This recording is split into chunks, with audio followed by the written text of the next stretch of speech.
Halo Bang Satya, 87, Muslim Bang? Halo. Terserah mau menganggap saya Muslim, Kristen, Hindu, Buddha boleh. Di KTP? Kata sih Islam. KTP Islam. Senang sekali saya dengan gaya Anda. KTP sih Islam.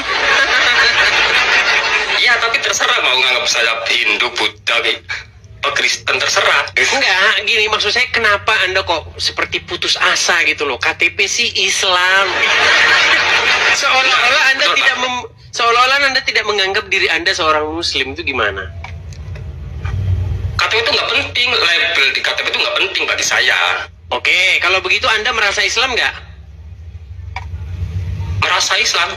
Oh ya gitu dong, ya dijawabnya Islam gitu. Jangan bilang terserah. Ya tapi terserah mau menganggap saya Islam, mau Buddha, Hindu. Oke, baik. Apa yang mau kita bahas nih Bang? Enggak, saya mau... Kok bisa sih Bang Edis ya, yang katanya ahli data gitu kan, kok bisa merasa data yang disampaikan Bang Edis itu adalah suatu kebenaran, sedangkan Bang Edis saja nggak pernah ngalamin yang namanya ayat-ayat tersebut, isinya ayat tersebut Bang Edis kan belum pernah ngalamin. Isinya ayat tersebut belum bisa. Contoh.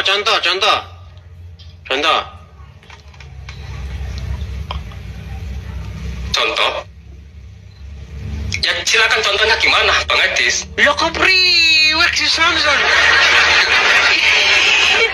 Kan saya tanya. Ya udah gini. Saya mengajak Bang Edis ke rumah logika sederhana aja ya. Gimana? Logika sederhananya gimana? Bang Edis pernah ke Cirebon? Pernah. Bang Edis pernah makan yang namanya terasi Cirebon? Pernah. Rasanya kayak apa? Iya seperti terasi. Gimana? Sama seperti terasi-terasi lainnya. Nah kalau Bang Edis sudah pernah makan terasi, kemudian Bang Edis cerita ke orang bahwa terasi Cirebon rasanya ini, gitu kan? Nah itu baru benar Bang Edis menyampaikan kebenaran. Nah sama seperti saya, ketika saya sudah membaca Al-Quran, sudah meneliti Al-Quran, mendalami Islam, mendalami hadis selama 13 tahun, berarti saya tahu Islam itu apa. Makanya sering saya katakan, tidak mungkin orang waras di detik yang sama dia jadi Islam. Makanya setelah saya mempelajari agama Islam, mempelajari Al-Quran, mempelajari hadis, saya simpulkan bahwa kitab-kitab ini hanya dipercayai oleh orang-orang yang tidak waras lagi. Kalau begitu, Bentar. Kenapa Anda percaya Al-Quran?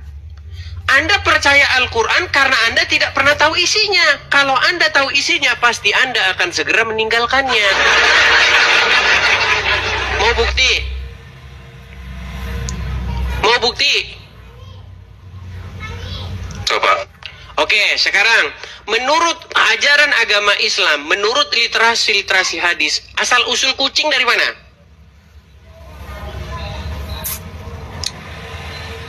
Saya nggak mempelajari itu. Dari bersin singa. Ketika singa bersin, kucing, keluarlah kucing. Bagaimana Anda mempercaya itu? Itu yang akan terjadi kalau belajar agama dari katanya. Seperti Edis itu katanya. Oke, Anda percaya hadis nggak? Kalau memang hadis itu bersumber dari orang yang sudah mendapatkan wahyu, ya gimana ya? Ini gimana? Ya harus percaya. Jadi orang ini. Jadi Anda percaya bahwa ketika singa bersin, keluarlah kucing. Nah pertanyaannya Bang Edis, apakah yang apakah hadis-hadis yang ada di sini asli itu? Jadi aslinya gitu ya. Hadisnya, ujung-ujungnya pasti Anda katakan hadisnya palsu. Makasih. Nah, makanya kalau nggak tahu masih katanya kan hasilnya begitu Bang Edis. Nah, oke. Sekarang menurut Anda hadis itu palsu? Ya sama juga kayak Bang Edis. Menurut Anda palsu atau asli itu? Hadis itu palsu atau asli? Yang nggak tahu. Oh, nggak tahu.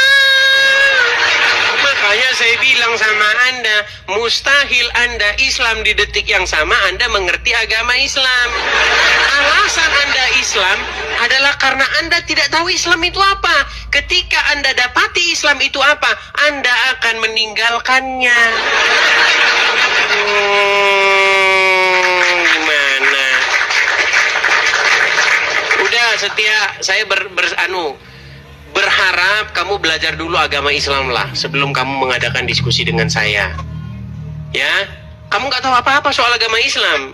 Gimana kita mau diskusi?